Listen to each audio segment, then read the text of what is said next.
Everyone friends, आप सभी को हमारे चैनल एसकी क्लास गोपालगंज में आपका बहुत बहुत स्वागत है। तो आज के हम इस वीडियो में बात करने वाले हैं स्थिर विभव एवं धारिता से ऑब्जेक्टिव क्वेश्चन। देखिए स्थिर जो चैप्टर नंबर 2 जो आपका फिजिक्स का ऑब्जेक्टिव क्वेश्चन होने वाले, देखिए क्लास 12 चैप्टर नंबर 2 का ऑब्जेक्टिव क्वेश्चन हम इस वीडियो में करेंगे।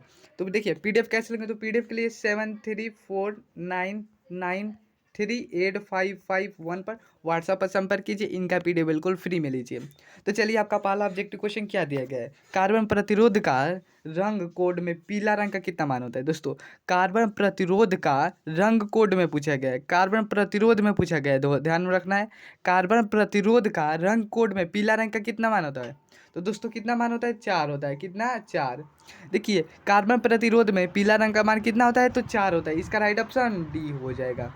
चलिए दोस्तों, दूसरा नंबर क्वेश्चन की बात करते हैं। इसमें देखिए पीला रंग का मान कितना होता है, 4। हरा रंग का मान कितना होता है, 5। कार्बन प्रतिरोध में ध्यान में रखना है, कार्बन प्रतिरोध में यह इतना का मान होता है। लाल रंग का मान कितना होता है कार्बन प्रतिरोध में, तो 2 होता है। ध्यान में रखना है, एक ऑब्जेक्टिव से 3 आपका ऑब्जेक्टिव बन जाएगा। पीला रंग का मान कितना होता है, 5। हरा रंग का मान कितना होता है, 4। सॉरी दोस्तों, पीला रंग का मान 4 होता है, हरा रंग का मान 5 होता है और लाल रंग का मान 2 होता है। तो चलिए, दूसरा आपका ऑब्जेक्टिव क्वेश्चन क्या दिया है। देखिए इसमें क्या पूछे, कार्बन प्रतिरोध का हरे रंग का कोड का मान, यही पूछा गया है, सेम उल्टा मतलब। तो उसमें पीला पूछा गया, तो इसमें हरा पूछा गया। कार्बन प्रतिरोध में पूछा गया है, ध्यान में रखना है। तो कितना होता है हरे रंग का कोड का मान, 5। देखिए 5 होता है। इसका राइट ऑप्शन डी हो जाएगा। लाल रंग का मान मैं बताया ही 2 होता है। क्या होता है, 2 होता है। चलिए तीसरा नंबर क्वेश्चन की बात करते हैं। इसमें क्या पूछा गया है, एक फैराडे एफ बराबर होते हैं, यानी कि एक फैराडे एफ कितने के बराबर होते हैं। तो दोस्तों एक फैराडे एफ 1 कूलाम इन्वर्स के बराबर होते हैं। कितने, 1 कूलाम इन्वर्स के बराबर होते हैं। एक फैराडे एफ किन के बराबर होते हैं, तो 1 कूलाम इन्वर्स के बराबर होते हैं। इसका राइट ऑप्शन क्या हो जाएगा, इसका राइट ऑप्शन आपका बी हो जाएगा।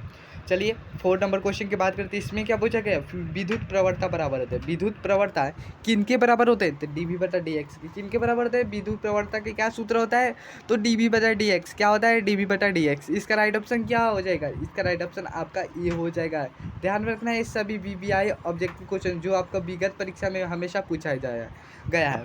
चलिए 5 नंबर क्वेश्चन की बात करते हैं। इसमें क्या पूछा गया, विद्युत विभव बराबर होते हैं। विद्युत विभव किनके बराबर होते हैं, डब्ल्यू बटा क्यू के बराबर होते हैं, यानी कार्य बटा कूलाम के बराबर। देखिए डब्ल्यू बटा क्यू के बराबर किनके बराबर होते हैं, विद्युत विभव डब्ल्यू बटा क्यू के बराबर होते हैं। इसका राइट ऑप्शन क्या हो जाएगा, इसका राइट ऑप्शन आपका बी हो जाएगा। ध्यान में रखना है, विद्युत विभव डब्ल्यू बटा क्यू के बराबर होते हैं। चलिए 6 नंबर क्वेश्चन की बात करते हैं। इसमें क्या पूछा गया है, आवेशित चालक की स्थितिज ऊर्जा होती है।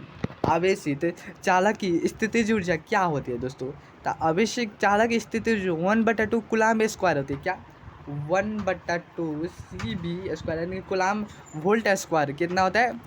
आवेशित चालक की स्थितिज ऊर्जा 1/2 कूलाम वोल्ट स्क्वायर होता है। ध्यान में रखना है। चलिए अगला नंबर क्वेश्चन की बात करते हैं। इसमें क्या पूछा गया, एक समांतर पट्टिका संधारित्र की धारिता के लिए निम्नलिखित में से कौन सा सही है। यानी कि देखिए एक समांतर पट्टिका संधारित्र की धारिता के लिए निम्नलिखित में से कौन सा सही है, यह पूछा गया।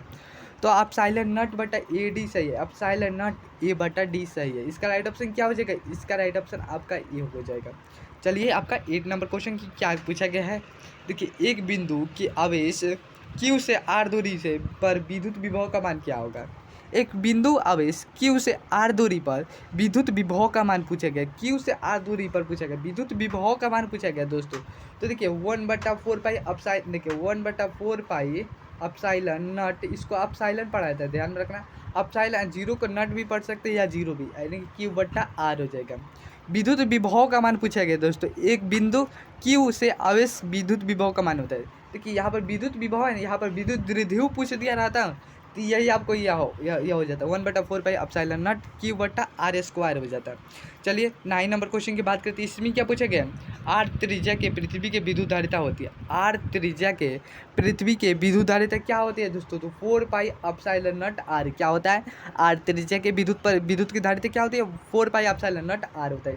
इसका राइट ऑप्शन क्या हो जाएगा, इसका राइट ऑप्शन आपका बी हो जाएगा। चलिए 10 नंबर क्वेश्चन की बात करते हैं। इसमें क्या बचे, कार्बन प्रतिरोध का मतलब लाल रंग का कोड का मान कितना है दोस्तों। कार्बन प्रतिरोध का पूछा गया है, ये ध्यान में रखना है। ये 3 ऑब्जेक्टिव हमेशा पूछा जाता है। पीला रंग का मान पूछा जाता है और लाल रंग का, हरे रंग का मान, जिसमें से तो 2 हम आपको बता दें, हरे रंग का पीला रंग का मान कितना होता है। अब लाल रंग का मान पूछा गया है तो 2 होता है। कितना होता है? 2। कार्बन प्रतिरोध का कलर कोड में लाल रंग का मान 2 होता है, ध्यान रखना है। चलिए इसका राइट ऑप्शन क्या हो जाएगा? इसका राइट ऑप्शन आपका बी हो जाएगा। देखिए मैं बार बार कहूँगा कि PDF लेने के लिए 7349938551 पर व्हाट्सएप पर संपर्क कीजिए, इनका PDF बिल्कुल फ्री में लीजिए। तो चलिए 11 नंबर क्वेश्चन की बात करते हैं। इसमें क्या पूछा गया? 2 समान धारिता वाले संधारित्रों को समांतर क्रम में जोड़ा जाता है। देखिए 2 समान धारिता जो है उसको हम समांतर क्रम में जोड़ते हैं, तो उसकी समतुल्य धारिता क्या होगी, ये पूछा गया है। तो क्या हो जाएगी? 2C हो जाएगी। क्या 2 समान धारिता C वाले संधारित्रों को समांतर क्रम में हम जोड़ते हैं तो उसकी धारिता 2C हो जाएगी। इसका राइट ऑप्शन ए हो जाएगा। चलिए 12 नंबर क्वेश्चन की बात करते हैं। इसमें क्या पूछा गया है? देखिए वैद्युत द्विध्रुव के निरक्षीय स्थिति में विद्युत विभव का व्यंजक होता है। वैद्युत द्विध्रुव के निरक्षीय स्थिति में विद्युत विभव का व्यंजक पूछा गया है। तो जी शून्य होता है, ध्यान में रखना है। वैद्युत द्विध्रुव के निरक्षीय स्थिति में क्या होता है? शून्य होता है। इसका राइट ऑप्शन क्या हो जाएगा? इसका राइट ऑप्शन आपका डी हो जाएगा। चलिए 13 नंबर क्वेश्चन की बात करते हैं। इसमें क्या पूछा गया? 3 समान धारिता C वाले संधारित्रों को समांतर क्रम में जोड़ते हैं। देखिए 3 समान धारिता है जिसको हम समांतर क्रम में जोड़ते हैं, ठीक। तो इसकी धारिता क्या हो जाएगी दोस्तों? 2 समान धारिता जोड़ेंगे तो 2C हो जाएगा। 3 समान धारिता वाला जोड़ेंगे तो C/3 हो जाएगी। कितना हो जाएगी? C/3 हो जाएगी। तो इसका राइट ऑप्शन कहाँ दिया गया है? तो ऑप्शन नंबर C में दिया गया है। तो क्या सही हो जाएगा? तो option number C right option हो जाएगा। चलिए 14 नंबर क्वेश्चन की बात करते हैं। इसमें क्या पूछेंगे? इलेक्ट्रॉन वोल्ट द्वारा मापा जाता है। इलेक्ट्रॉन वोल्ट द्वारा क्या मापा जाता है? यह क्वेश्चन हमेशा बिहार बोर्ड परीक्षा में पूछा जाता है दोस्तों। तो ये आपको ऑब्जेक्टिव क्वेश्चन हमेशा ध्यान में रखना है। इलेक्ट्रॉन वोल्ट द्वारा ऊर्जा को मापा जाता है। किसको? ऊर्जा को मापा जाता है। इसका राइट ऑप्शन बी हो जाएगा, डी हो जाएगा, सॉरी दोस्तों।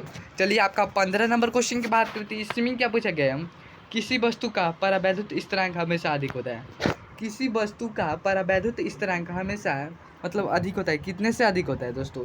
तो देखिए दोस्तों 1 से हमेशा किसी वस्तु का परावैद्युत स्थिरांक हमेशा 1 से अधिक ही होता है, कम नहीं होता है दोस्तों, ध्यान में रखना है। किसी वस्तु का परावैद्युत स्थिरांक 1 से अधिक होता है, यह पूछा गया। आपका राइट ऑप्शन क्या हो जाएगा? इसका राइट ऑप्शन आपका सी हो जाएगा। चलिए 16 नंबर क्वेश्चन की बात करते हैं। इसमें क्या पूछे? समांतर प्लेट संधारित्र को प्लेटों के बीच परावैद्युत पदार्थ संधारित्र की धारिता का मान पूछा गया। समांतर प्लेट संधारित्र की प्लेटों के बीच परावैद्युत पदार्थ धारिता की मान क्या पूछा गया? तो बढ़ती है। क्या होती है? बढ़ती है। इसका राइट ऑप्शन क्या? जब देखिए दोस्तों समांतर प्लेट जब संधारित्र को प्लेटों के बीच परावैद्युत धारिता जब रखते हैं तो धारिता मान क्या होता है? बढ़ता है। क्या होता है? बढ़ता है। राइट ऑप्शन ये हो जाएगा। चलिए दोस्तों 17 नंबर क्वेश्चन की बात करते हैं। इसमें क्या पूछा गया? संधारित्रों को समांतर संयोजन में जो राशि प्रत्येक संधारित्र के लिए समान रहती है वह क्या कहलाती है? दोस्तों संधारित्रों के समांतर संयोजन में जो राशि प्रत्येक राशि संधारित्र के समान रहती है तो हमको क्या कहते हैं? विभवांतर कहते हैं। क्या कहते हैं? विभवांतर। इसका राइट ऑप्शन क्या हो जाएगा? इसका राइट ऑप्शन आपका सी हो जाएगा। चलिए आपका 18 नंबर क्वेश्चन की बात करते हैं। इसमें क्या पूछेगा? संधारित्र के श्रेणी क्रम संयोजन में जो राशि प्रत्येक संधारित्र के समान रहती है वह होती है।